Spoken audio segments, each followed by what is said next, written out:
Ah, the wrestling sister! Scott's innocent voice echoed through the room. This was Walter's wedding venue.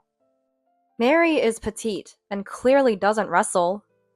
Did you play wrestling with her? I asked, and Scott shook his head. Because she was on top of Grandpa the other day! The venue erupted into whispers at his words. Walter, myself, and a word from the boss made Cody and Mary realize the gravity of the situation. My name is Ruby. I'm 53. Grew up in a regular house in the countryside. Fell in love with my husband Cody when I was 20. We had a smooth relationship and discovered I was pregnant a few years later. Cody was only 20 at the time. However, he proposed, and here we are. Shotgun marriages were still frowned upon, and we were young with little income. Life wasn't easy then. I earned more and essentially supported Cody, which became neighborhood gossip. But we persevered despite the cold stares. Cody worked hard and climbed the ladder. We have 2 sons, Walter and Taylor. Taylor, like us, had a shotgun marriage 5 years ago. Though society isn't as harsh now, we understand the challenges. I work part-time and help out by watching Scott when I can. Amelia, a student then, has been Taylor's girlfriend for a while and often visited our home. She's a good girl, and I have no worries about Taylor's future. Meanwhile, Walter never seemed interested in romance. No rumors ever. Earlier this year, Cody, concerned, wanted to introduce Walter to a colleague's daughter. Walter was reluctant, but I was worried about him staying alone, so we agreed to meet her. One weekend, Cody left early to pick her up. I was preparing lunch, waiting. It was special for her to come to our house on the first meeting. A kind gesture. The doorbell rang just past noon. Walter, who had come down to the first floor, sighed slightly. "Walter, don't sigh," I chided. Okay, he responded. "It's someone from Cody's workplace, right? Even if it doesn't work out, don't be rude." Walter made a face at my reminder. I want him to marry, but I know it shouldn't be forced. I just want Walter to find happiness. "Nice to meet you. I'm Mary." The woman who entered with Cody was small and cute. "Nice to meet you. I'm Ruby, Cody's wife." "Cody always speaks highly of you. Thank you for coming today." I extended my hand, but she didn't shake it, and instead walked further into the house, saying, "Excuse my intrusion." Her attitude struck me as odd, but maybe that's just how young people are today. "Ah, were you cooking?" Cody asked, entering behind her and looking at the dining area. "Yes, I thought it was about lunchtime," I answered, puzzled by his question. "Oh, Cody and I already had pasta. Sorry," she said in a flirting tone. Cody? Would you normally call your boss by their first name? Despite a lingering sense of unease, I remembered what Cody had mentioned before. In our department, everyone is on friendly terms and we call each other by first names. It seems he said that. "Okay, I should have checked. My bad," I said, recalling his words and smiling. "Come on, Walter, introduce yourself." At my prompt, Walter stood up and greeted her. "Hi, nice to meet you. I'm Walter." "I'm Mary. You look just like Cody. Handsome." No, I mean..." Walter seemed embarrassed, but not entirely displeased. Later, she and Walter chatted in the living room. "She's a nice girl, isn't she?" Cody smiled. It seemed like he wasn't bothered by the odd feelings I had, being with her for just a few hours today. "Yes, she is." What else could I have said in that situation? Later, Cody joined the conversation, and the 3 of them talked happily. Walter, who was initially reluctant, seemed to warm up to her friendliness. I convinced myself, if Walter is happy, then it's okay. That day, the 3 of them seemed to get along well, and ended up having dinner together. I was the only one preparing sushi, cooking, and shopping, but she didn't pay any attention. She didn't have to help, but the way she kept touching Walter and Cody, laughing loudly, made me uncomfortable. Though I intended to welcome her, I didn't like the idea of this new woman taking Walter away. With these thoughts, I continued preparing everything alone. I recalled how, when Amelia first visited our house, still a minor, she brought a cake and asked if she could help wash the dishes. I shouldn't compare, but the memory made me sigh. I wish for someone with that kind of consideration, I thought, watching the three of them laugh together from my isolated spot in the kitchen. But contrary to my thoughts, things progressed quickly. According to Walter, I don't like her in that way, but she's a nice girl, and maybe I'll come to like her. I was taken aback by such casual thoughts about marriage, but I was the one who encouraged it. I had no right to say anything. Cody really liked her, and Walter seemed to think the same. Eventually, they got engaged within 6 months of their first meeting. Walter and his wife offered to live with us. What a nice daughter-in-law to suggest living together in these times. Mary was well regarded by the neighbors. With a forced smile, I started our life together as a family of 4. Mary continued working, leaving and returning with Cody. They often came back late, so she didn't have time for housework. Apart from my part-time job, I was exhausted from the added chores. No, it was not physical tiredness, probably mental. Ruby, Mary would have preferred meat today. They would criticize the menu, or, we have a meeting today, so Cody and I will eat out, including Cody in their plans. It's good that they're close.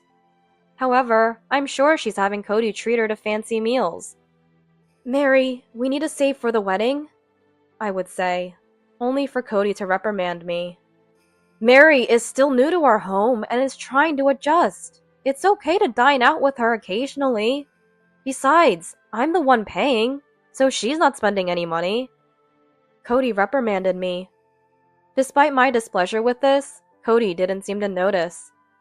We haven't dined out in a while. Why do you always have to go with Mary? Walter can take her, I argued, but Cody just laughed it off. His defense of her and Mary's occasional behavior bothered me, but I couldn't help feeling negative. I knew I was being petty, but I hoped Mary would realize it eventually. They had kindly offered to live with us. I really want to get along well with them. These feelings are genuine. Months later, the wedding day arrived. Cody and I prepared early. It was a homely party at Walter's request, and we greeted guests with the newlyweds. Many guests were common acquaintances since Cody and Mary worked together. Mary stood next to Cody, and Walter and I greeted the relatives. I'm truly grateful to the chief director for introducing me to such a wonderful person, Mary said humbly, referring to Cody by his title, though she usually used his first name. I wondered if she had a dual personality, but it was a joyous occasion. I stopped overthinking. Matilda, long time no see. Mary's mother, Matilda, greeted us. Mary's family lived far away. She was born to an older mother and raised by her single mother, a hard-working woman. She seemed strict, but was delighted with Walter and Mary's marriage, even giving me gifts. Raised by Matilda, I couldn't give up hope that Mary would change. It was hard for the elderly woman to welcome guests. She had been contacted to arrive on time with her brother, and it seemed they had just arrived. It's us who should apologize for not being able to help, Matilda said, bowing her head. Not at all, I replied. Is Mary causing any trouble? She asked. I paused for a moment, but then smiled. She's working hard, and recently she and Cody even looked after our grandson, Scott. She's really become part of the family. Matilda seemed relieved by my words. Taylor and his wife also came. Our grandson Scott is now 4 years old. He seemed excited by the unusual atmosphere today, apparently having been overly energetic at home. By the time he arrived, he was sound asleep. Oh dear. I chuckled at his sleeping face. I was convinced that today would be a happy day with everyone here. The wedding began. The MC guided the event, but it was lively and informal. Mary and Cody were mingling with their colleagues, introducing Walter. Holding the still sleeping Scott, I told Taylor and his wife, "Eat while Scott is asleep." I was fussing over Taylor and his wife, telling them to eat while Scott was asleep. But holding Scott, I noticed Amelia being considerate. After encouraging them to eat at their leisure, I headed towards where Cody and the others were, still carrying Scott. "I'm a good daughter-in-law, right?" I could hear Mary saying this to a colleague, as if wearing a mask, even from a distance. Then she leaned in to look at Cody's face, seeking confirmation. She really is a wonderful daughter-in-law. I'm so happy that Walter has found such a great daughter-in-law." I felt a twinge of irritation at Cody's words, but inserted myself into the conversation. "Hello, thank you for being here today. I'm Cody's wife, Ruby." When I greeted the colleagues, Cody introduced me to them as well. I received congratulations from the colleagues and thanked them with a smile. However, Mary, who heard Cody introducing me, seemed to sour her expression for some reason. Was she annoyed at not being the center of attention? "I get along so well with my in-laws. Everyone in the neighborhood says I'm a good daughter-in-law. Right, Ruby?" Mary said, turning to me. In the midst of this, she wrapped her arm around Cody's. Wait a minute. Even Cody seemed perplexed by this. Then she took Walter's arm with her other hand, as if claiming both men from me. Her triumphant look seemed to mock me. Then I heard a sweet voice. "Grandma? Awake already?" I asked. "Yeah." It seems Scott finally woke up. Rubbing his eyes, still sleepy, he looked around. Trying to hide my agitation, I said, "Cody, Scott's awake." And just then, the wrestling sister!" Scott said, pointing at Mary with a happy smile. "Wrestling? Mary?" The colleagues around us started laughing. "Hey, don't say such things." I scolded Scott. I didn't know what he was thinking, but Mary's face seemed to stiffen. "Did she play wrestling with you the other day?" I said, laughing it off. Scott shook his head. "Because she was on top of Grandpa before." His words echoed among the colleagues. "What?" I muttered in surprise. Seeing Cody and Mary turn pale, I was at a loss for words. "What? Mary was on top of Dad?" Walter spoke up in my stead. His questions stirred the venue into commotion. The laughter and smiles of the colleagues disappeared. Walter's voice must have been loud. It attracted everyone's attention. "What do you mean by that?" Walter shouted. "Maybe it's a misunderstanding." Mary, still pale, forced a smile and said to Walter, "When I asked him what he was doing, he said they were playing wrestling." Scott said, puzzled. "On the bed?" Walter asked Scott. "Yeah." Walter spoke again, hesitantly asking, "Were you wearing clothes?" Scott shook his head in response, meaning they were not clothed. I felt drained. I almost collapsed. Holding Scott tightly to prevent dropping him, my legs wobbled. A colleague offered me a chair in response. No, it's just a 4-year-old speaking. Don't take it seriously." Cody laughed, but I could see sweat on his face. "What do you mean? Did you get involved with a subordinate? And even your son's wife?" The boss, who had arrived first and had been greeted by Cody and Mary, questioned. "No, I didn't." Cody protested, but the boss looked stern. "I'm not at fault. He forced himself on me." Mary pretended to cry, unconvincingly. I couldn't forgive Cody or Mary's behavior. I accused, "Did you marry Walter just to live with Cody?" Cody and Mary both looked at me. "Hey, don't say such things! Don't believe it!" Cody said hastily, trying to excuse himself. "I've been suspecting something strange. If you planned this from the beginning, then your behavior towards me makes sense," I said, outraged. However, Mary, acting like an actress, shed tears and shook her head.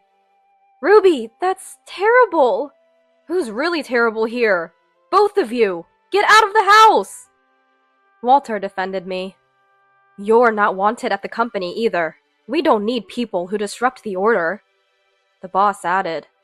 The two finally seemed to grasp the seriousness of the situation. Mary, still pale, wailed, while Cody tried to ingratiate himself with me and the boss. The wedding ended in the worst atmosphere. I kept bowing to the departing guests, but everyone was kind, saying, "It's not Ruby's fault. Don't push yourself." Their words were a small comfort amid the misfortune. The wedding was over, but the battle for me and Walter was just beginning. Taylor had a detailed conversation with Scott, and together, with Walter's words, the story became clear. Recently, when Taylor and his wife were out, we were looking after Scott. I was at my part-time job, and Cody and Walter's wife were supposed to watch him. It was not unusual for us to take care of Scott like this, so taking care of Scott in itself wasn't unusual. But on that day, while Scott was napping, Mary apparently expressed a desire to eat steak from a steakhouse in the neighboring town. "Then shall we all go when Mom returns?" Walter suggested. But Cody said, "Ruby will be tired, so let's buy it and eat at home. Let's prepare for Taylor and his family too." Thinking Scott was asleep, Walter left alone.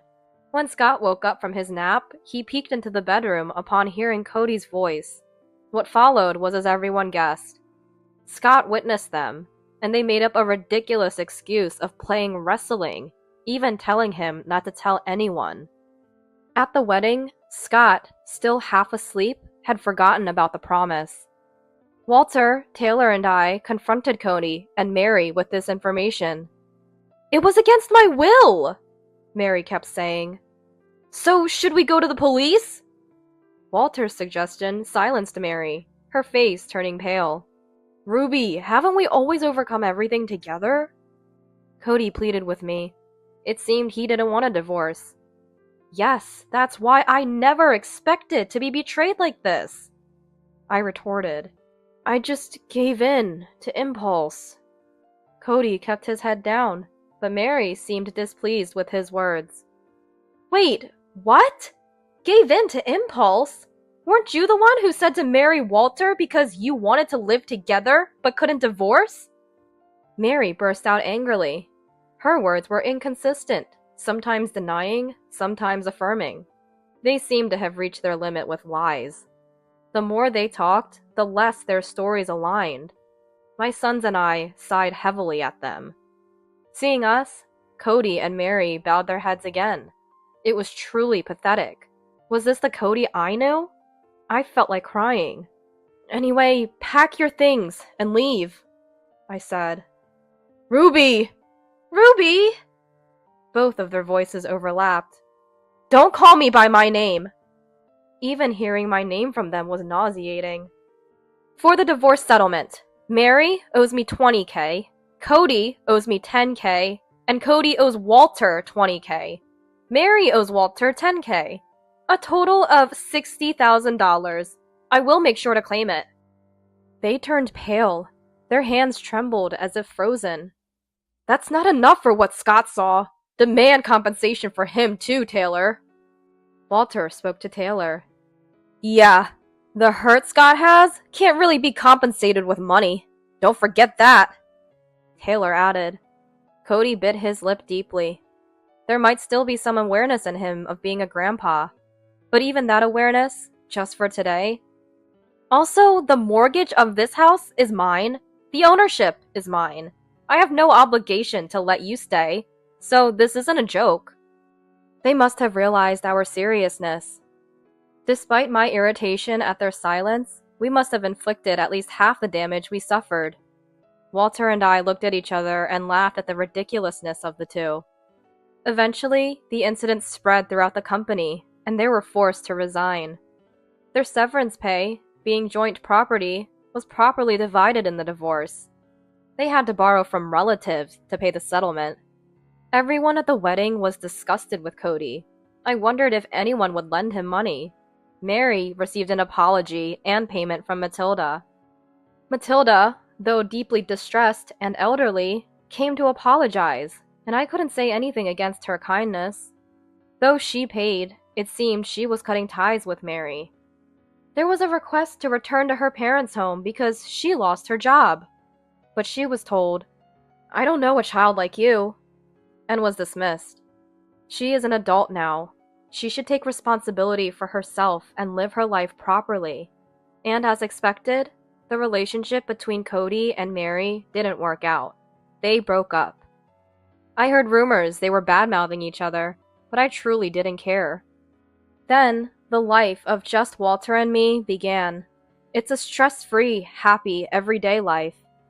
Wonder if I should get married, Walter mused. Do whatever you like, I said, laughing it off. Walter was hurt by marriage. I couldn't push him towards another one. However, years later, Walter said he had something to tell me. I found someone I want to marry. I can't express how happy I was to hear that. The girl he introduced was a junior colleague at his company. What happens next is uncertain, but Walter and I still have so much ahead. Life is long. I believe there's always a path to happiness.